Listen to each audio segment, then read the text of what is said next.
The Victorian Astral Projection Craze, Occultism and Magic.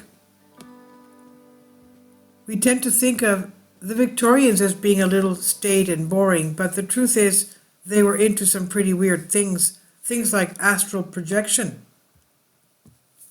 Amid corsets and top hats, Victorians were entranced by the idea of exploring the cosmos while sipping their afternoon tea.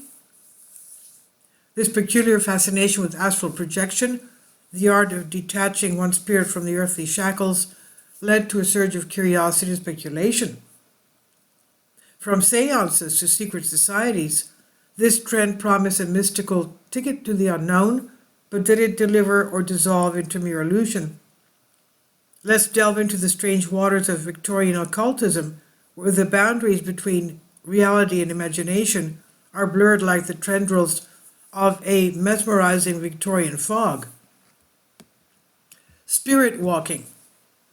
For the Victorians, astral projection is also known as spirit walking, quote unquote, as the ultimate mystical escape hatch. This otherworldly concept held that one's consciousness could leave the confines of the physical body and venture into ethereal realms. The possibilities were endless, and it was seen as a fantastical voyage where one's spirit could soar like an eagle through the cosmic tapestry of the universe. Enthusiasts believed it was possible to visit and traverse distant planets, converse with spirits, or witness events far removed from their immediate surroundings, aka spying on people. This might seem appealing today, but in the context of Victorian England, where few could afford to leave their hometowns, let alone country, astral projection was like a spiritual passport to destinations beyond the terrestrial, a sort of out-of-body odyssey that combined the intrigue of science fiction with the mystique of the arcane. This curious pursuit fascinated minds both serious and curious, beckoning them to explore the metaphysical frontiers that lay beyond their corporeal existence.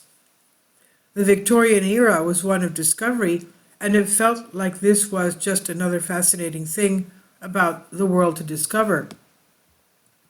We might imagine today that the Victorians were relatively puritanical, straight-laced, and unimaginative, but the Victorian era actually saw a curious alliance between spiritualists, mystics, and even some scientific minds who championed astral projection.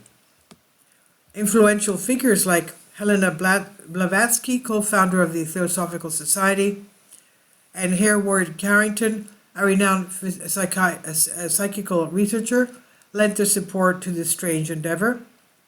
These proponents combined spiritual fervor with an air of scientific inquiry, striving to legitimize astral projection amidst a backdrop of societal curiosity. Secret societies and seances also played a role, weaving a web of fascination around the concept, with spiritualists advocating direct communication, with spirits and scientists toying with the notion of consciousness beyond the body. Astral projection found itself at the intersection of mysticism and science, endorsed by a diverse array of thinkers. Of course, not all this interest in astral projection or the occult in general was strictly legitimate. Various con artists and hoaxers were attracted to the practice as well. People soon found ways to make money out of the trend, either by putting on shows or charging people to talk to their deceased loved ones. Why was this so popular during the Victorian era? The Victorian fascination with astral projection was no accident. The era was a time of profound curiosity, marked by a thirst for exploration in all realms, from science to spirituality. Amid rapid industrialization and societal change, people sought solace in the mysterious and the unknown. The concept of astral projection tapped into this yearning for escape and discovery, offering a tantalizing glimpse into a realm beyond the mundane. Additionally, as Victorian society grappled with conventional norms, astral projection provided a daring departure, a chance to defy physical limitations and traditional boundaries. Its popularity also soared due to the era's burgeoning interest in the supernatural, with literature, art, and public discourse embracing the mysterious and unexplainable. As such, astral projection became a captivating pastime that mirrored the era's hunger for both knowledge and enchantment. Sad to say, there's never been any hard evidence that astral projection is actually possible.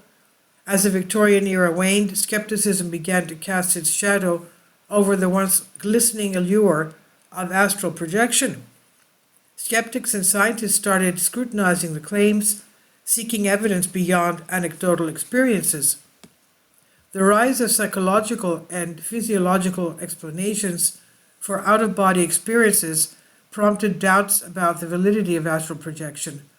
Pioneers like Frederick Myers, a psychical researcher, proposed alternative interpretations rooted in the mind's intricacies.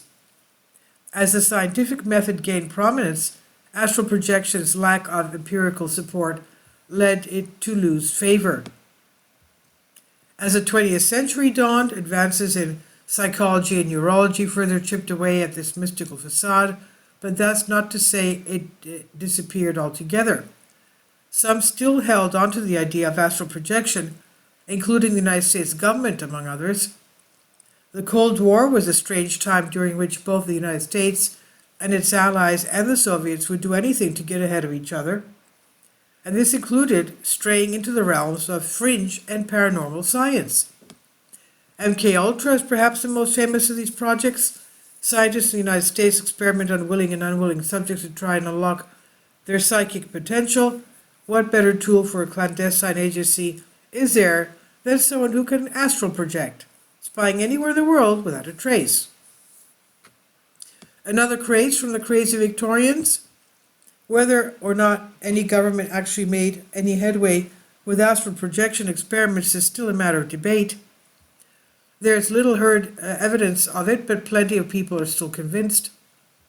Regardless, the Victorian astral projection craze stands as a reminder that this was an era of boundless imagination and curiosity. It captured the hearts and minds of those who yearned for a touch of the magical amidst the tumultuous winds of change. While astral projection may have faded from the limelight, its impact lingers. It embodies the intricate dance between science and mysticism, skepticism and belief, which continues to shape our understanding of the unknown. Just because we have not proven something yet does not mean it can't be proven. And this is by Robbie Mitchell on Historic Mysteries. Please leave your comments, and thank you for your support. Patreon account. The daily posts are 5 videos daily, and they are totally different from what I have on my YouTube channel. Thank you so much for your support and that you find all my content so interesting. You'll find the Patreon account details in the description box below.